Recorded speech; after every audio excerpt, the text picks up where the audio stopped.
incredible.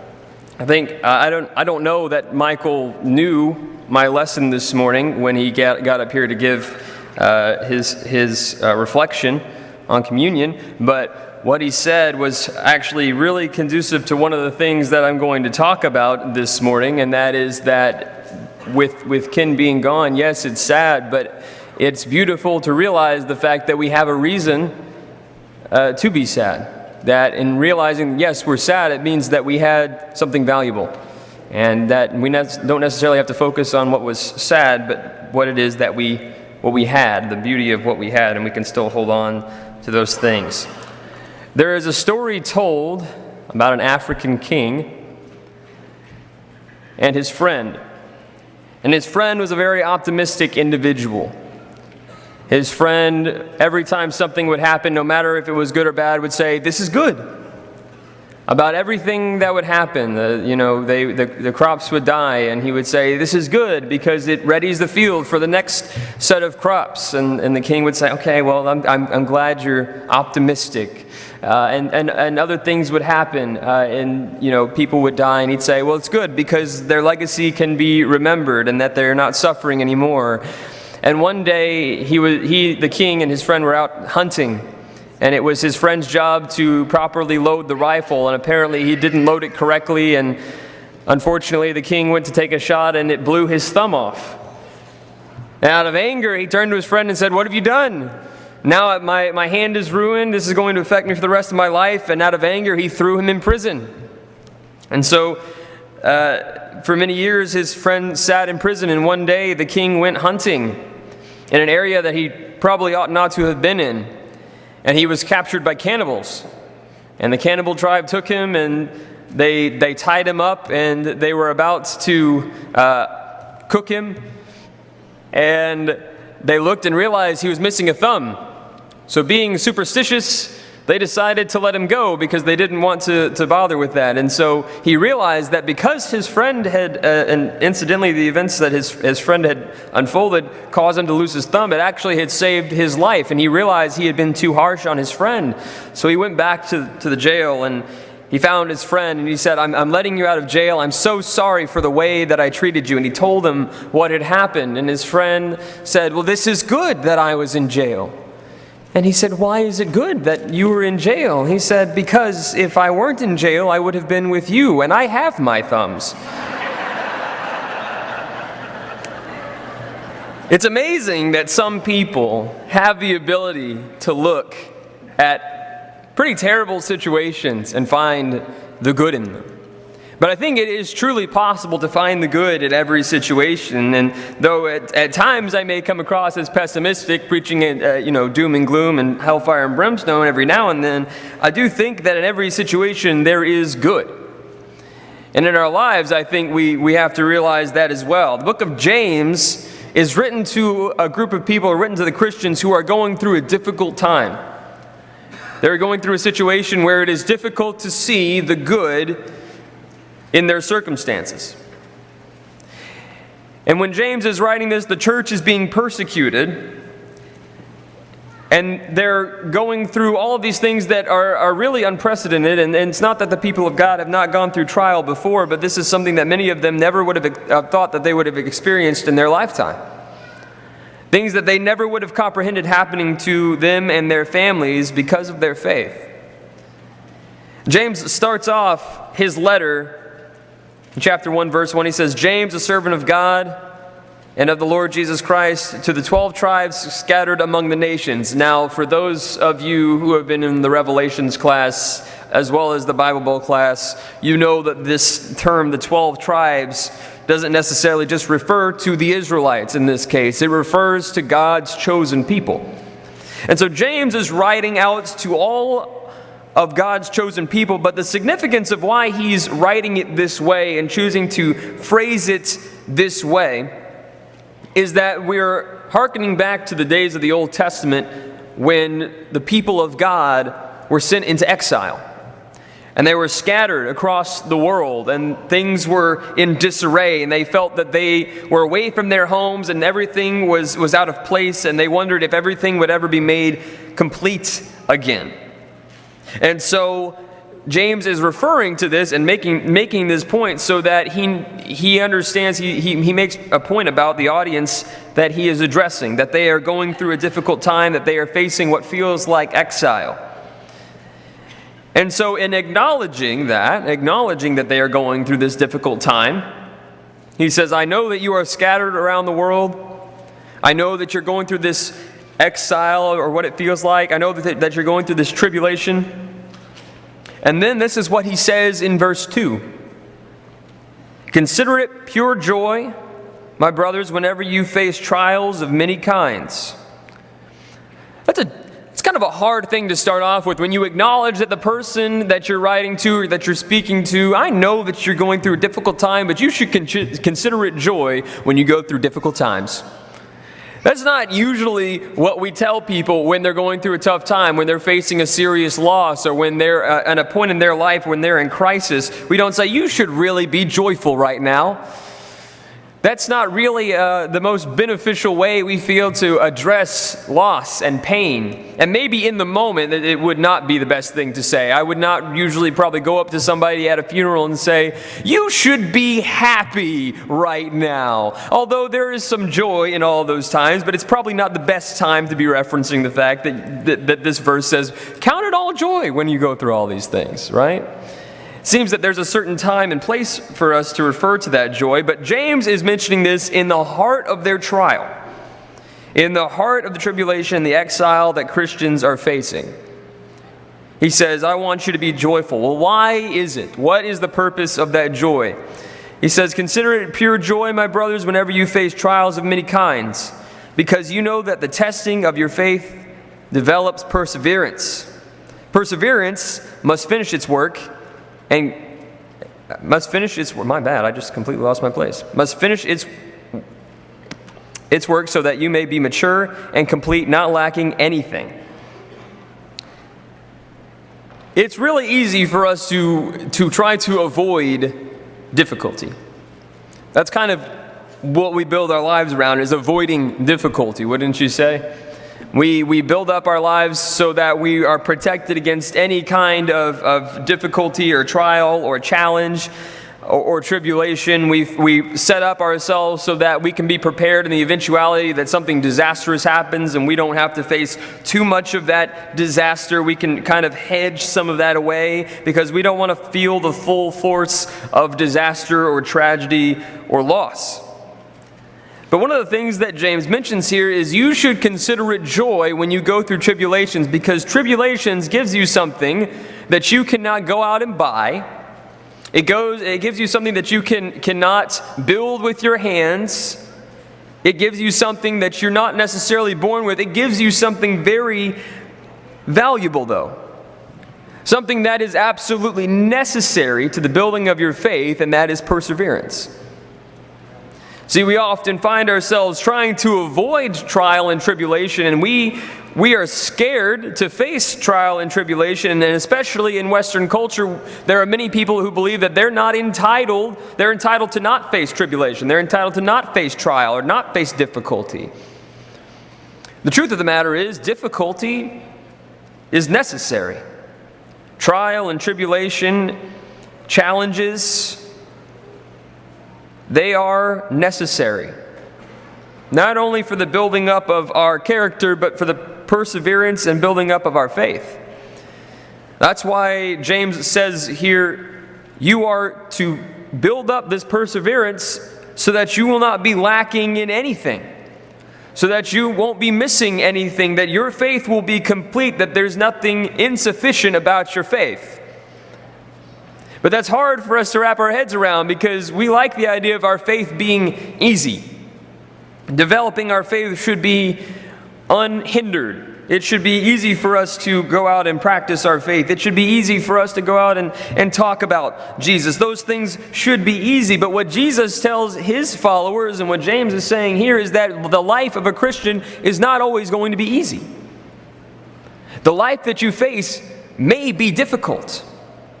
The things that you face may be difficult, but you can count it as joy because it is going to give you something that helps you grow. It's going to give you something that allows your faith in God to continue to build. Now, following this, James gives a few comments that seem somewhat disconnected at first glance. He gives a few teachings that seem fairly disconnected. And the way James talks, he's very authoritative, and he's very direct and very to the point and very in your face. That's why historically, a lot of Reformationists and a lot of people who studied the book of James actually tore it out of their Bibles because they thought he was way too aggressive in what it was he was saying. They would say, this is too much, or I can't agree with this. I can't get behind this. This is just too much for me to agree with. But James is very direct in what he says, and sometimes it comes across as just very snap decision, one to the next, to the next, to the next, and it seems somewhat disconnected. But the way he frames this, it is connected, and let's continue reading to find that. Verse 5, if any of you lacks wisdom, he should ask God, who gives generously to all without finding fault, and it will be given to him. So James starts off by talking about the fact that we must face difficulties, we must face trials and tribulations, and that we should rejoice in those. And then he follows it up with and says, if any of you lacks wisdom, you should ask for it.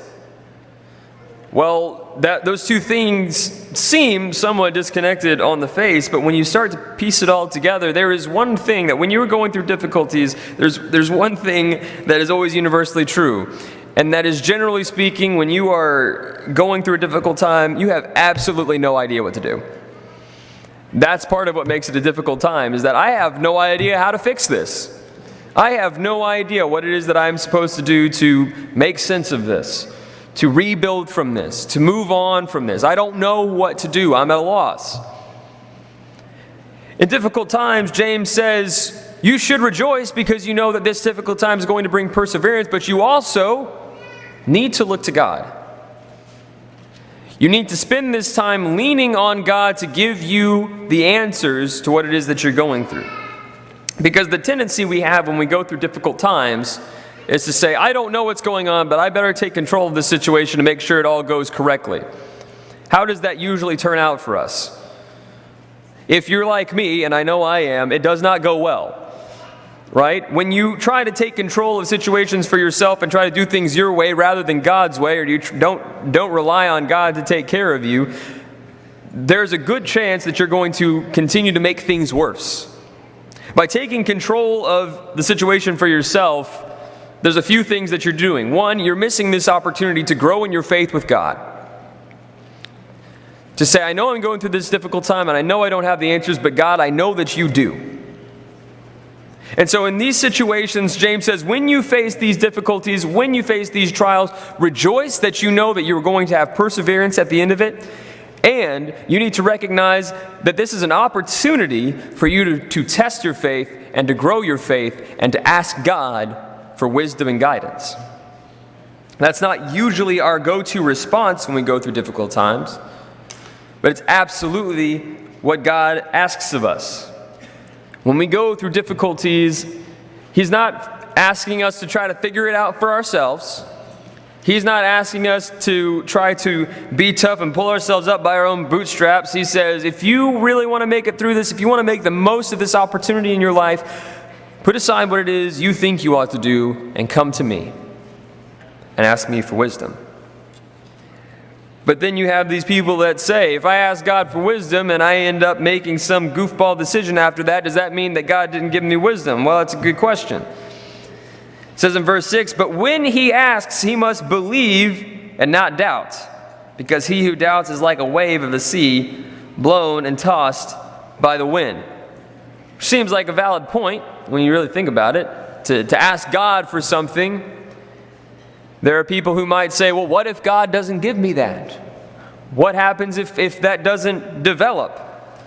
James says, if you really believe that God is going to give you wisdom, then He will give you wisdom. That's a fact. That is a promise of God. If you ask for wisdom, you will receive wisdom. But only if you truly believe you're going to receive wisdom. If you have as much faith that God is going to give you wisdom, though, as you have faith that God is not going to give you wisdom, if you have just as much faith that God is going to deliver as you do that He is not going to deliver, it's really not fair to God that you're giving half and half, because either way that you go, you're going to be validated, right? No matter what happens, you're setting yourself up for a safety net of saying, well, no, it'll be fine if things don't happen. I'll just have to explain it that God didn't want to do that for me. Or I'll have to just say that that's not what God does. Or maybe I'll just say that God is lacking in some way. And James says, no. That's not how God operates. God does not lack. God does not miss the boat. God gives to his people what it is that they need. The difficulty in it is that they have to have faith. And so once again, James is saying, if you want to look at the difficulties in your life for what they are meant to be, to provide you with this ability to rise above, if you're going to make the most of that opportunity, this is a moment where you have to put aside all the doubt that you may have and put your faith 100% on God. That's kind of the beauty of challenges. The beauty of difficulties is that it brings us to a make or break moment. Are we going to lean on God, or are we going to lean on ourselves? Are we going to try to go our own path, or are we going to allow God to guide us through those things and to be glorified in that situation? The trials that we face are necessary because of the opportunities that they provide. Not just to build us as people and build our character. I don't know how many of you grew up with parents that when you would injure yourself, they would say, oh, well, that just builds character, right? To some degree, that's true. You've got to build some amount of resilience, and that's absolutely necessary. But there's more to it in a spiritual sense when we go through difficulties. It's not just simply that it builds character, which it does, but it provides so many opportunities for us to really use our faith. Part of the reason that we find so many people today with faith that is superficial is that they have really never had their faith tested. We have lived in a pretty prosperous time, I'd say. I mean, when you really think about it, our nation has faced prosperity for the last 60 years. Would you say? 60 years of prosperity. And it's brought us many things, and many of them good. But perhaps prosperity has brought us complacency and apathy. Especially for our faith, it's easy for us to get into the routine and go through the motions and not really give much thought to what it is that we're doing. When it's not challenged, when nothing pushes us, when we're not forced to have to put our faith to the test, we don't really value what it is that we have. What James is trying to say is you are going through a difficult time, but this is an opportunity for your faith to be tested and for God to be glorified in your life. It's an opportunity for your faith to grow, for you to learn what it is to lean on God, to have faith in God, but it's also an opportunity for your faith to develop into something that is stronger. For you to understand what your relationship with God really means. For you to know what is really valuable. For you to assess. So in James, as he's going through all of this, as he's taking these steps, he's trying to walk these Christians into realizing that the opportunities that they're given in this tribulation, in this trial, are something that are good and that they are necessary. And while it may be hard for them to see that in the moment, they can look at each and every one of these situations and say, this is good. The trials that they face and the loss that they face, and look at it and say, this is good. So he continues on in verse 9 after talking about don't expect God to give you anything if you're double-minded, if you have let your mind be full of doubt in all of this, or to say that, I'd really like it if God did this for me, and then expect God to do it with no real investment in yourself of thinking that it's actually going to happen. In verse 9 he says, the brother in humble circumstances ought to take pride in his high position. But the one who is rich should take pride in his low position, because he will pass away like a wild flower. For the sun rises with scorching heat and withers the plants, its blossoms fall, and its beauty is destroyed. In the same way, the rich man will fade away, even while he goes about his business. Jesus might say, first shall be last, and the last shall be first. And that's exactly the principle that James is trying to get to here. He looks at the situation and he says, if somebody is in a humble situation, if they're in a lowly situation, they should rejoice, because that humility and that humble circumstance allows them an opportunity, many opportunities to grow. But that person who is in a wealthy situation or is in a well-off situation should rejoice in those positions in which he is low. Because those are the things that are truly most valuable to him. Those are the things that will truly give him something that will last eternally. And that is kind of the point that James is trying to get around to. When we look out into the world and we see people who prosper, or maybe we look out into the world and we see all the prosperity that is around us, it's easy for us to forget what is truly most valuable.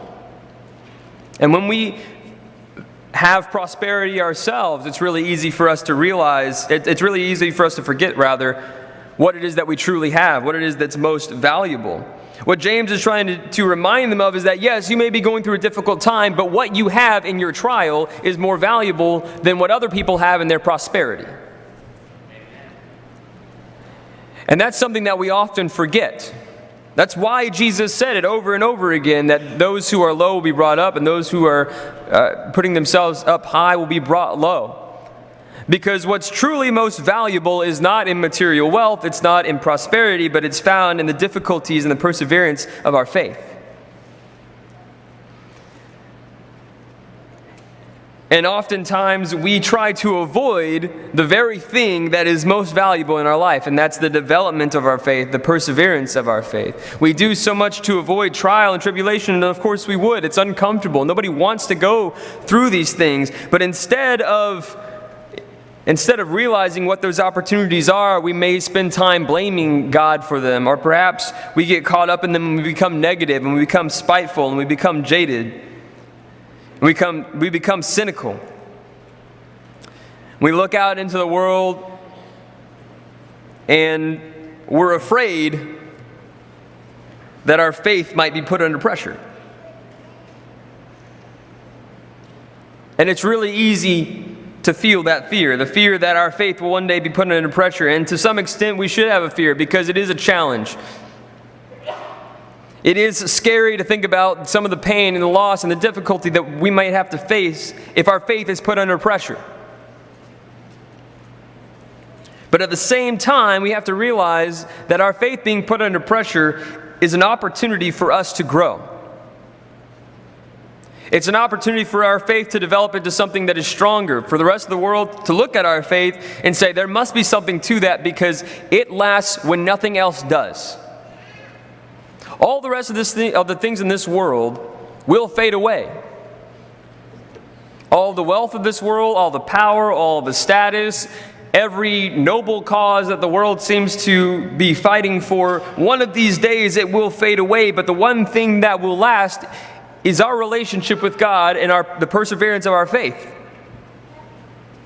And that is truly what is most valuable. We cannot neglect the value of perseverance.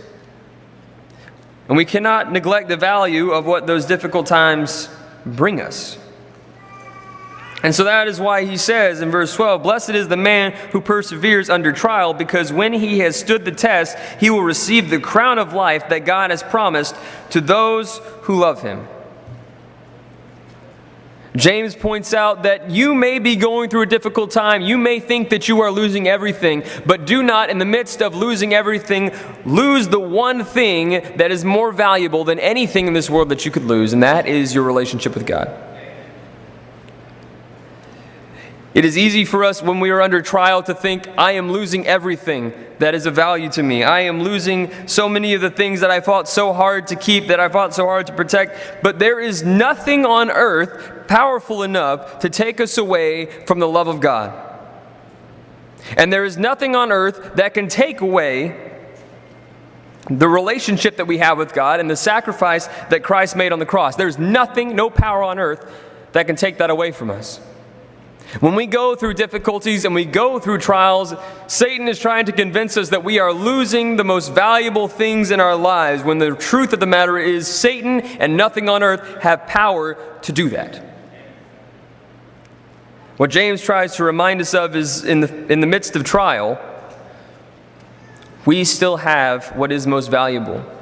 And the world tries to take that away from us. When the world tries to take away the reward of our faith, we have to recognize that no matter how much they take from us, we will still always have more. We will always have more than they will. We will always have more than the world can take away because of our relationship with God.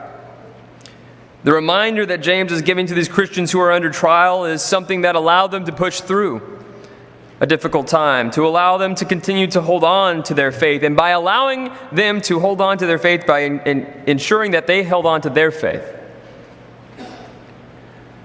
generations after them held on to their faith. And they continued to speak, and the church began to grow and continued to grow from generation to generation to generation. And now, because of the word that James wrote to the church in that time, because those people held on to their faith, even under pressure, we are sitting here, right now. And what a joy it is to be sitting in here. I don't think there's ever been a time in our lives where we valued being here together, whether it be online or here in person, to be with one another and to share in this faith. This is an incredible thing that we have.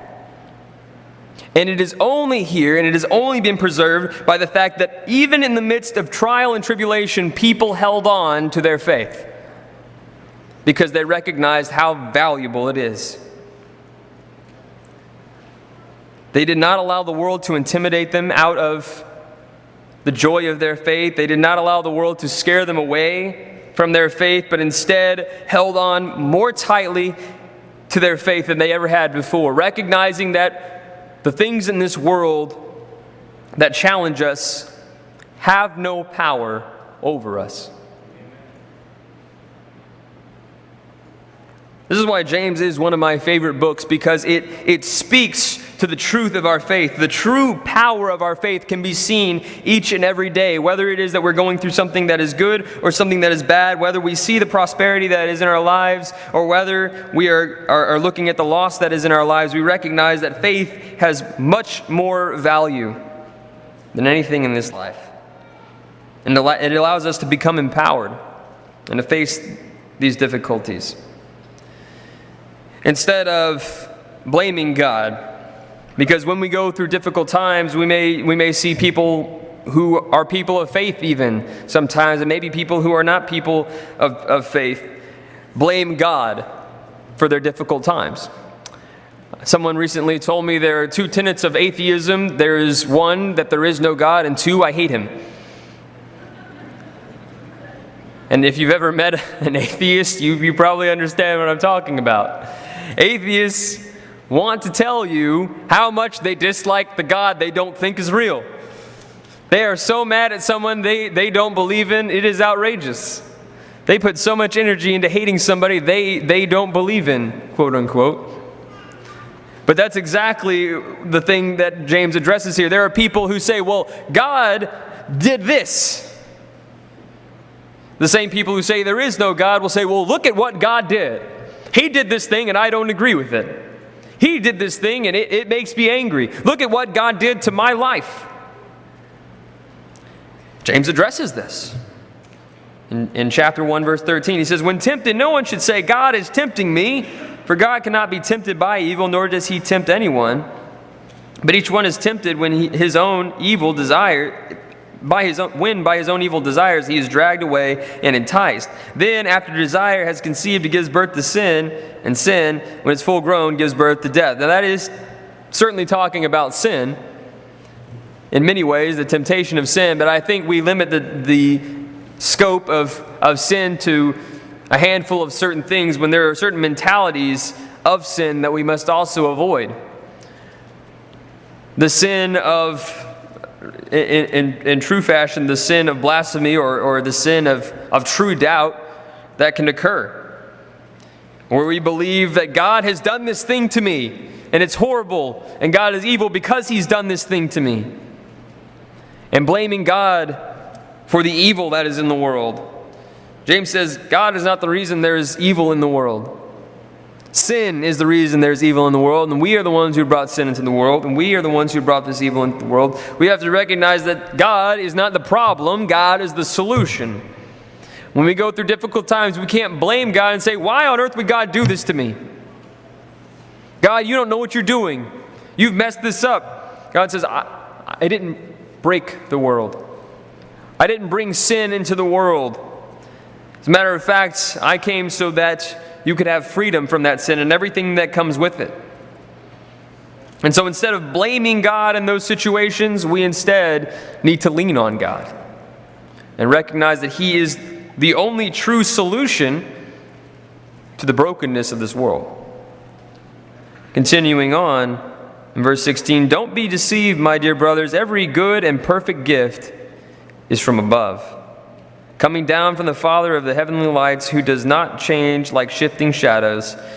He chose to give us birth through the word of truth, that we might be a kind of first fruits of all He created. A very poetic ending to this first section that James writes, really his introduction to the letter, what he uses to frame what it is he says throughout his letter. But these truths, these fundamental truths, are how he frames what he says here on out throughout the book, and why he's able to address so boldly some of the things that we have such a hard time admitting are issues. But what he starts off with is he says, when you go through trials and tribulations, you have to recognize that that is an opportunity from God.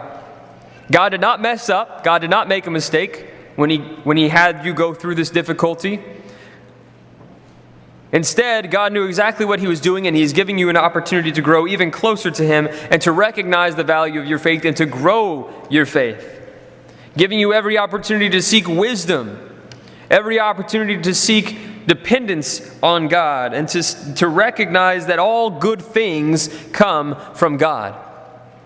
Every blessing that we have, these things that we think we're losing when we go through difficult times, those good things come from God. They are blessings from God, and so yes, we may get angry and say, God, why would you take this away from me? But the truth is, it's God's to take away. The reason He's taking it away from us, or perhaps maybe the reason that we face any kind of issue, whether it be loss or otherwise, or conflicts, or whatever issues we may face, the reason is that God has found that there is something more valuable to give us in taking those things away. And that's often hard for us to admit, but it's the truth. It's hard for us to wrap our heads around the fact that by God, when God says, by taking this away, I'm giving you something even more important, something more valuable. You say, God, how can you be giving me something more important than this? How can you be giving me something more valuable than this? This seems to be the most important thing in my life. How could you take this away from me and think that there's something more important? God says there is. And I wouldn't do that to you if I didn't think it was what was best for you. And so in these difficulties that we face in this broken world, we have to realize and we have to remember that God knows what it is that He's doing. In those opportunities, it's a chance for us to build up our faith, to look at every situation and say, this is good. The world can't do that. As a matter of fact, if the news or anything else has been any indication, the world can only look at things and go, this is bad. No matter what it is, the world will look at it and say, this is evil, this is bad, this is wrong. Why do we have this? This is so evil. We need to get rid of it. Until there's nothing left to get rid of because everything has been deemed evil or bad or wrong. They see the bad in everything, in every situation. As Christians, we do not suffer from that, or at least we should not. Suffer from looking at the rest of the world and saying, this is bad. There is bad in the world, absolutely. But in all of that evil, in all of the bad that is in the world, we recognize that God is over all. We recognize that we've been given every opportunity to grow our faith, and in every situation we are able to look at it and say, this is good. It may hurt, but it's good. It may cost us, but it is good.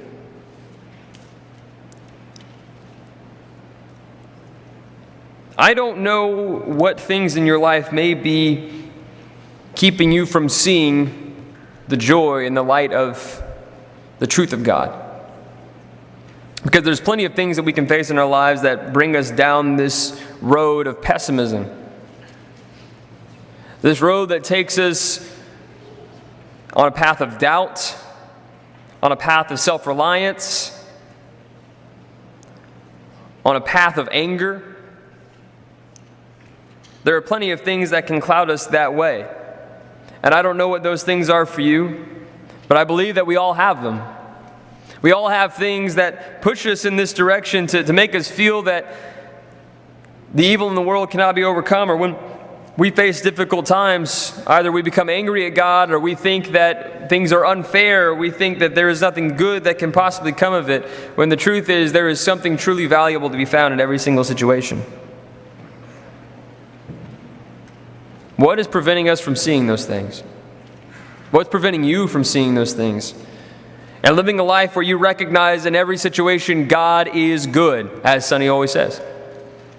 God is good? And all the time? Do we really believe that, church? Do we really live that out in our lives, or do we allow ourselves to become clouded and clouded by the pessimism of the world, clouded by the doubt that is in our hearts? Do we allow ourselves to be guided by notions that we can do it better ourselves? Or do we truly believe that in all situations, God is good? I don't know for you. And truthfully, it's something I struggle with on a daily basis. There are times where I look at things in my own life, or maybe even things in the world, and say, how can this be good? How can this possibly bring good? But God says, in all things, I will give you what it is that you need. In all things, I will give you what it is that helps you have a relationship with me. In all things, I will give you what is most important and most valuable. And the world cannot take that away from you. Maybe you have never understood what it is to feel that. And if you're not a Christian, let me tell you something, you're missing out, because the peace that comes from knowing that surpasses all understanding. The world just does not get it. The world doesn't know what it is to look at the situations that they're in, or maybe to look at the world and say, this is good. That seems ridiculous to them. But to Christians, it should not be foreign. To Christians, it should be where we live. And so if you're not a Christian, I would encourage you to come forward and join with us today and to become a Christian, to understand the life that you'd be living, and to understand the joy in the truth of the gospel.